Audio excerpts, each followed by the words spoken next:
Hello दोस्तों, आप सभी का स्वागत है भारत के अनकहे सीरीज के एपिसोड 2 में। आज हम लोग हैं मुनस्यारी के इस कुंड पे जिसका नाम है थामरी कुंड। दोस्तों, थामरी कुंड एक बहुत ही रहस्यमयी जगह है। ना ही यहाँ पे कोई बर्फ़ पिघल रहा है, ना ही कोई ग्लेशियर। लेकिन ये आश्चर्य की बात यह है कि ये कुंड 12 महीने पानी से भरा रहता है। दोस्तों, आप देख सकते हैं कितना शांत, कितना प्यारा जंगल है और सामने पंचाचोली दिख रही है।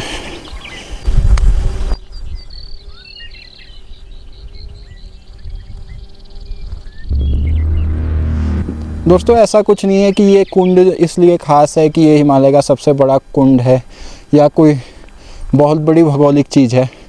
नहीं, इसके पीछे का रहस्य ये है कि दोस्तों ये कुंड समुद्र तल से करीब 9,500 फीट ऊपर है और यहाँ पे ना कोई ग्लेशियर है, ना कोई नदी, ना कोई बर्फ़। लेकिन फिर भी ये झील, ये कुंड 12 महीने पानी से भरे रहते हैं। दोस्तों, ये रास्ता थोड़ा सा ख़तरनाक भी है। अगर आपके पैर ज़रा सा भी फिसलें तो आप 9,000 फीट खाई में चले जाओगे, जहाँ से आपका ज़िंदा बचने की कोई उम्मीद नहीं है।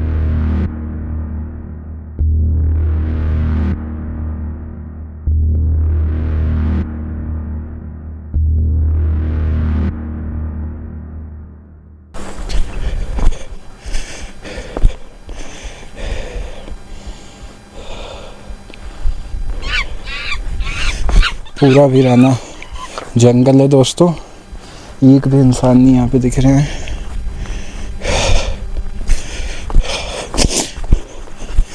ऐसे ही नहीं, थामरी कुंड को रहस्यमय जगह माना जाता है।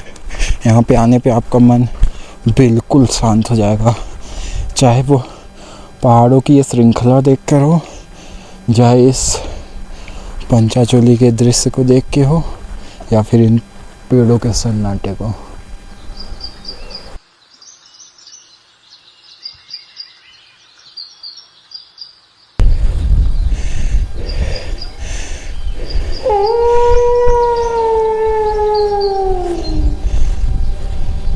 दोस्तों, इस कुंड तक जाने का रास्ता इस भोजपत्रों के पेड़ों के जंगलों के बीच से होकर जाता है और सच कहूँ तो यहीं से इसका इतिहास शुरू होता है। दोस्तों, जब पहले के ज़माने में कागज़ नहीं हुआ करते थे तो जो हमारे प्राचीन ग्रंथ, वेद, पुराण, ये सब इन्हीं भोजपत्रों के पेड़ों के छाल से लिखे जाते थे। और ये पेड़ इस चीज़ की गवाही हैं कि ये प्राचीन काल के बहुत सारे ऋषियों और व्यापारियों के रास्ते का इतिहास रहे हैं। इसलिए दोस्तों, ये पेड़ उस प्राचीन भारत के इतिहास के गवाह हैं जो कि आज हमें देखने को मिलता है। दोस्तों, इन पत्थरों पे उगी हुई घास कोई साधारण घास नहीं है, बल्कि ये सबूत है उनके यहाँ रहने की जो इस जंगल के असली वारिस हैं। जी हाँ दोस्तों, मैं बात कर रहा हूँ कस्तूरी हिरन की। आप लोगों ने शायद ही इनका नाम सुना हो। ये एक ऐसे हिरन होते हैं जो अपनी पूरी ज़िंदगी एक सुगंध को खोजने में बिता देते हैं और वो सुगंध एक्चुअली उनके नाभि में होता है। और दोस्तों, मैं उनको इस जंगल का असली वारिस या असली राजा इसलिए कह रहा हूँ क्योंकि दोस्तों, इस जंगल में लाइकेन और भोजपत्र के पेड़ पाए जाते हैं जो कि कस्तूरी हिरन के भोजन का मुख्य स्रोत है। और इसी वजह से वो कस्तूरी हिरन केवल इस कुंड के आसपास ही पाए जाते हैं, क्योंकि उनका जो मुख्य भोजन है जिससे वो जीवित रहते हैं, लाइकेन और भोजपत्र के पेड़ और उनके पत्ते, वो केवल और केवल सिर्फ इसी क्षेत्र में, भारत के इसी क्षेत्र में पाए जाते हैं। और ये थामरी कुंड के जंगल का इकोसिस्टम ही है जो उन्हें जीवित रखता है। लेकिन दोस्तों, कस्तूरी हिरन देखने में जितनी सुंदर है और उसकी महक जितनी सुगंधित है, उससे ही ज़्यादा उनका जीवन कठिन रहा है। ऐसा माना जाता है कि वो एक तरह से श्रापित जानवर हैं, क्योंकि जो उनकी नाभि में जो महक होता है वो एक्चुअल में इंटरनेशनल मार्केट में सोने से भी महंगा है। इस वजह से ज़्यादातर शिकारियों ने आज उनको इस पृथ्वी से समाप्त कर दिया है और भारत का ये थामरी कुंड का जंगल ही आज उनके लिए एक सुरक्षित घर बना हुआ है। दोस्तों, मैं समुद्र तल से इतना ऊंचा हूँ कि हेलीकॉप्टर भी मुझसे नीचे जा रहा है। हाँ हाँ, और अभी भी हमारी चढ़ाई इतनी बची है, बाप रे, हालत ख़राब हो जा रहा है चढ़ने में। हाँ दोस्तों, यहाँ पे आप ठंडक का अनुमान बस इसी चीज़ से लगा सकते हो कि अभी दोपहर के 1 बज रहे हैं और धूप इतनी तेज़ है, उसके बाद भी अब तक बर्फ़ नहीं गली। हाँ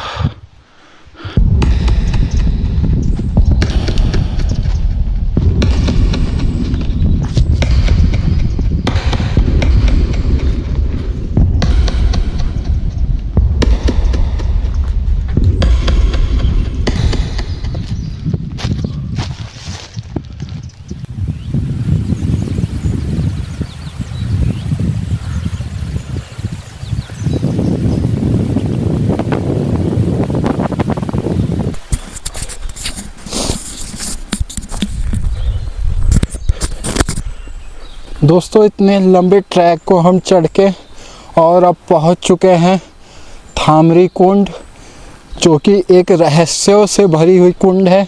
अभी हम जो है समुद्र तल से करीब 12,000 फीट हैं और यहाँ पे ना कोई ग्लेशियर है ना कुछ है। ये सबसे ऊंची चोटी है जहाँ पे 12 महीने पानी में भरा रहने वाला ये हरा कलर का तालाब, जिसको थामरी कुंड बोला जाता है, ये घने जंगलों के बीच में घिरा हुआ है, लेकिन फिर भी आप इसमें एक भी पत्ती नहीं देख पाओगे और बहुत शांत कर देने वाली ये जगह है। और दोस्तों, ऐसा माना जाता है कि जब भी मुनस्यारी क्षेत्र में सूखा पड़ता है तो लोग, यहाँ के जो बड़े बुजुर्ग हैं, यहाँ पर आकर एक धार्मिक अनुष्ठान करते हैं, जिसके बाद कुछ ही दिन में बारिश होनी शुरू हो जाती है। और दोस्तों, हमारे पुराणों में भी इस कुंड का जिक्र है। इसको बोला जाता है कि वरुण देवता खुद यहाँ पे निवास करते हैं। ये कुंड इतना शांति देने वाला है कि जो मृग हिरन जो पूरा जीवन उस खुशबू के तलाश में भटकता रहता है, वो हिरन भी जब इस कुंड के पास आते हैं तो वो शांति से बैठ जाते हैं, उनके मन को स्थिरता मिल जाती है। तो मुझे लगता है कि इंसानी जीवन भी कुछ इसी तरह है। हमारी जो असली खुशी है वो हमारे अंदर ही होती है, लेकिन हम पूरा जीवन भटकते रहते हैं। लेकिन जब आप इस कुंड के पास आएंगे तो आप उस निश्चित यथार्थ की खूबसूरती और वो सौंदर्य की शांति को महसूस कर पाएंगे। बहुत ही शांत कर देने वाला जंगलों के बीच में ये कुंड है, कमाल है भाई। दोस्तों, इस कुंड के बीचों बीच, इस वीरान जंगल के बीच में एक हमें प्राचीन मंदिर मिला है, जो कि वरुण देवता का है। कहा जाता है कि जब भी इस क्षेत्र में बारिश नहीं होती तो पूरा गांव आके यहीं पे अनुष्ठान करता है। और दोस्तों, यहाँ पे एकदम हड्डियों को भेद देने वाली हवा चल रही है, क्योंकि अभी मैं समुद्र तल से करीब 12,000 फीट ऊपर हूँ और मुझे नहीं पता था कि ट्रैकिंग करके आने के बाद यहाँ पे इतना ठंड लगेगा। लेकिन इस ठंड में भी एक बहुत सुकून मिल रहा है दोस्तों।